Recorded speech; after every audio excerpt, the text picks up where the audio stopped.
Olá a todos, meu nome é Andressa Caroline dos Anjos Leite, eu sou aluna de pós-graduação no programa de pós-graduação em Ciência Animal da Universidade Federal do Paraná, setor Palotina, e hoje irei apresentar um relato de caso intitulado de adenocarcinoma túbulo papilífero sinonasal em um cão. Bem, as neoplasias primárias sinonasais, elas são comuns em cães e apresentam, em sua maioria, um comportamento mais agressivo, sendo as neoplasias epiteliais malignas responsável por aproximadamente 60% dos diagnósticos dessa região anatômica. Dentre essas neoplasias, os adenoscarcinomas eles constituem o tipo mais frequente e são caracterizados histologicamente pela formação de estruturas glandulares, frequentemente contendo produtos de secreção.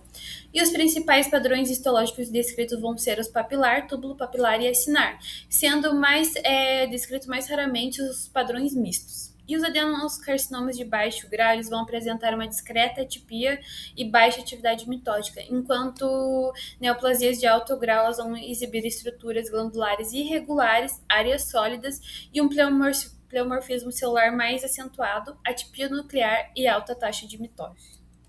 Considerando a escassez de relatos desta condição, o presente trabalho ele tem como objetivo relatar os achados histopatológicos de um adenocarcinoma túbulo papilífero sinonasal em um cão. Foram remetidos para análise histopatológica fragmentos sem delimitações anatômicas, com superfície irregular, heterogênea, branco-amarelada castanhada e de consistência variando de macia, firme e dura, oriundos de uma neoformação da cavidade nasal de um cão sem raça definida, macho com 8 anos de idade. Na avaliação microscópica, os fragmentos eles eram revestidos por um epitélio pseudoestratificado cilíndrico ciliado, com discretas células caliciformes, sendo sustentada por um abundante estroma fibroconjuntivo.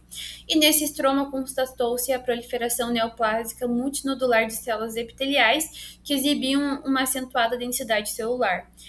Não era uma neoplasia encapsulada, de crescimento expansivo e infiltrativo em direção ao tecido fibroconjuntivo e ósseo adjacente, o que evidenciou áreas de lise óssea. E o estroma fibrocolaginoso intratumoral era escasso e apresentava infiltrado inflamatório linfoplasmocítico multifocal discreto, compatível com uma rinite atrófica, com uma rinite crônica. As células epiteliais elas apresentavam uma morfologia poligonal e organizavam-se em acinos regulares e irregulares, sendo revestidos por múltiplas camadas de células cúbicas aculunares, caracterizando assim o padrão tubular. E frequentemente esses acinos apresentavam projeções papiliformes intralaminais, sendo sustentados por delicados eixos fibros colaginosos, caracterizando o padrão papilífero. E de maneira menos frequente também se observavam áreas com pseudolumes em ninhos ou pacotes sólidos. E a associação entre essas estruturas tubulares e as projeções papilariformes caracteriza o padrão túbulo papilífero observado nesse caso. Apesar de serem considerados neoplasias incomuns, os adenoscarcinomas eles pertencem a um grupo histológico mais frequentemente diagnosticado na região sinonasal. E o padrão túbulo papilar ele caracteriza-se pela proliferação de neoplásica organizada em estruturas tubulares, associada a projeções papilares que são sustentadas por um fino eixo fibrovascular frouxo, assim como são revestidos por uma única camada de células cúbicas aculunares, podendo apresentar aspecto pseudoestratificado, que são achados semelhantes a observados no presente caso. É importante enfatizar também que as áreas de crescimento sólido elas podem ocorrer dentro de uma mesma neoplasia, evidenciando sua heterogeneidade morfológica.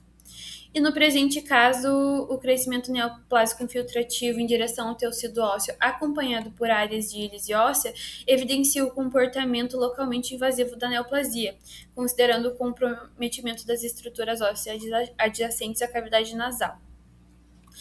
Então, diante dos achados histopatológicos, em associação à localização anatômica, foi estabelecido o diagnóstico de adenocarcinoma túbulo papilífero sinonasal. E diante dos achados histopatológicos, incluindo a organização celular com associação de padrões tubulares e papilares, o diagnóstico de um adenocarcinoma túbulo papilífero sinonasal foi possível. E então, o presente caso ele irá contribuir para a caracterização dos aspectos histopatológicos de tumores sinonasais em cães, que são poucos relatados na espécie. Muito obrigada.